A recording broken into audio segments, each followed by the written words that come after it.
নুসরাত হত্যা আসলে কি এটা হত্যা নাকি এটা আত্মহত্যা? আজকে গুরুত্বপূর্ণ একটি বিষয় নিয়ে আমরা আলোচনা করতে চাই, সেটা হলো নুসরাতকে কেন্দ্র করে এক ঐতিহাসিক রায় দিয়েছে আদালত। আসসালামু আলাইকুম ওয়া রাহমাতুল্লাহি ওয়া বারাকাতুহু।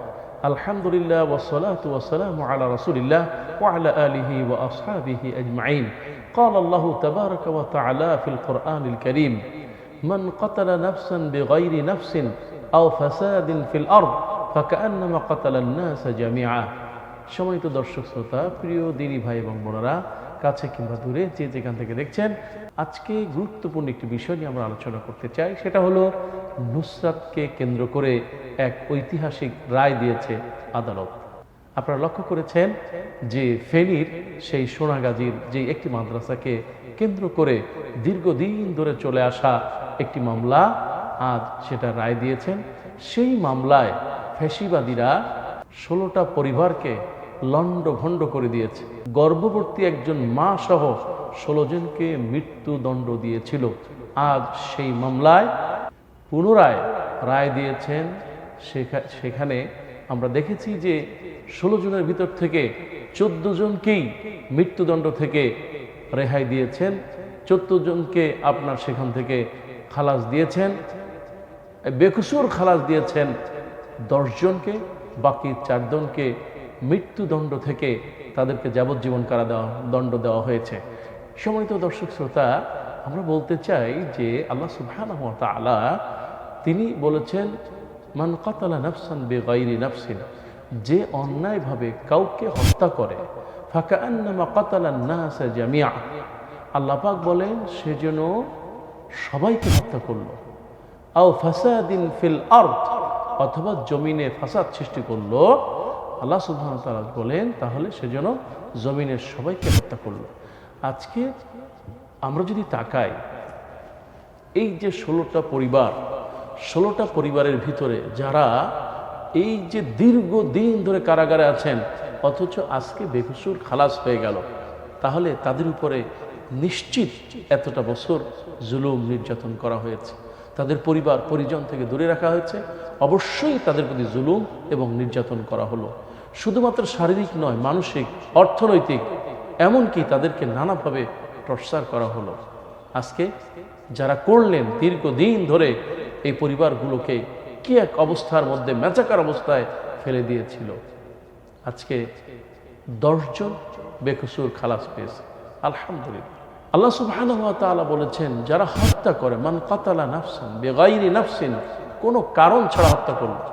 আমরা এখন দেখতে পারি যে আসলে নুসরাত হত্যা আসলে কি এটা হত্যা নাকি এটা আত্মহত্যা? আত্মহত্যা ইসলামে হারাম, হত্যাও ইসলামে হারাম। রাসূল সাল্লাল্লাহু আলাইহি ওয়াসাল্লাম বলেছেন, খবরদার আত্মহত্যা করবে না, যে অবস্থায় আত্মহত্যা করবে ওই অবস্থায় কিয়ামতের দিন তোমাকে উঠানো হবে। আজকে যদি নুসরাত আত্মহত্যা করে, তাহলে কিয়ামতের দিন সে ঠিক এই আগুন জ্বলা অবস্থায় সে উঠবে। আর যদি তাকে হত্যা করা হয় আগুন ঢেলে, তাহলে ওই যারা হত্যা করেছেন তারা যেন ফাকাআন্নামা কাতালান নাস জামিআ, সবাইকে হত্যা করবে। এখন প্রশ্ন হলো, তাহলে এই এতগুলো পরিবারকে কিভাবে এতদিন ধরে কষ্ট, জুলুম, নির্যাতন করা হলো? রাসূল সাল্লাল্লাহু আলাইহি ওয়াসাল্লাম তিনি বলেছেন, খায়রুন নাস মান ইয়ানফাউন নাস, সবচেয়ে উত্তম হলো সেই মানুষ যার দ্বারা আরেকজন উপকৃত হয়। আজকে সমাজের দিকে যদি আমরা তাকাই, তাহলে দেখতে পাবো মানুষের কল্যাণ কামনার চাইতে মানুষ তার অকল্যাণ বেশি কামনা করছে। আজকে যারা এই যে 16 জনকে ফাঁসিয়ে দিল, তাহলে আল্লাহ সুবহানাহু ওয়া তাআলা আরেকটি আয়াতে ঠিক এই সূরা আল মায়েদার পরের অংশে আল্লাহ পাক বলছে, ওয়ামান আহিয়াহা, আর যে ব্যক্তি কাউকে মুক্ত করে দিল, কোনো নতুন জীবন দিল, সেজন্য তামাম পৃথিবীর সব মানুষের নতুন জীবন দিয়ে দিল। সুবহানাল্লাহ ওয়া বিহামদিহি। কাজেই আদালত যে সুন্দর একটি রায় দিয়েছেন, আমরা আশা করছি যে এই রায়টা আরও সুন্দর হবে। আপিল বিভাগে যারা আইনজীবী আছেন, আপনার আসামি পক্ষের যারা আইনজীবী, তারা বলেছেন আবার তারা আপিল করবেন। আশা করছি আপিল বিভাগে আরও সত্যটা উন্মোচিত হবে। আমি যে কথাটি বলতে চাই সেটা হলো, আল্লাহ সুবহানাহু ওয়া তাআলা সূরা বাকারার 190 নম্বর আয়াতে বলেছেন, ওয়ালা তা'তাদু ইন্নাল্লাহা লা ইউহিব্বুল মুতাদিন। খবরদার তোমরা সীমা লঙ্ঘন করো না। আজকে রায় দিতে গিয়ে যেন সীমা লঙ্ঘন না হয়ে যায়, পরিবারগুলোর দিকে একটু খেয়াল রাখা যে আসলেই রায়টা কি সত্যের পক্ষে হচ্ছে নাকি সত্যের বিপক্ষে যাচ্ছে। সেজন্য লা তা'তাদু, তোমরা সীমা লঙ্ঘন করবে না। নিশ্চয়ই যারা সীমা লঙ্ঘন করে আল্লাহ তাদেরকে পছন্দ করেন না। আমরা আহ্বান জানাই, যেহেতু একটা ঐতিহাসিক একটি ঘটনা, ঐতিহাসিক একটি মামলা, কাজে এই মামলাটা যেন আরও আপনার যাচাই বাছাই করে যেন এটাকে রায় দেওয়া হয়। এবং আমি আশা করছি যারা এর থেকে নির্দোষ তাদেরকে যেন বেকসুর খালাস দেওয়া হয়। আর যদি দোষী হয়ে থাকে তাহলে তাদের শাস্তি যেন হয়, কেননা আল্লাহ সুবহানাহু ওয়া তাআলা সীমা লঙ্ঘনকারীকে পছন্দ করেন না। কাজেই সম্মানিত দ্বীনী ভাই এবং বোনেরা, আর আমরা সতর্ক থাকব। আমরা যতটুকু জানি নুসরাত তার কথাবার্তা চাল চলন, যদিও সে মাদ্রাসার ছাত্রী, কিন্তু আজকে তাকে কেন্দ্র করে এই 16টি পরিবারের ভিতরে কি এক অবস্থা চিন্তা করছেন আমি জানি না।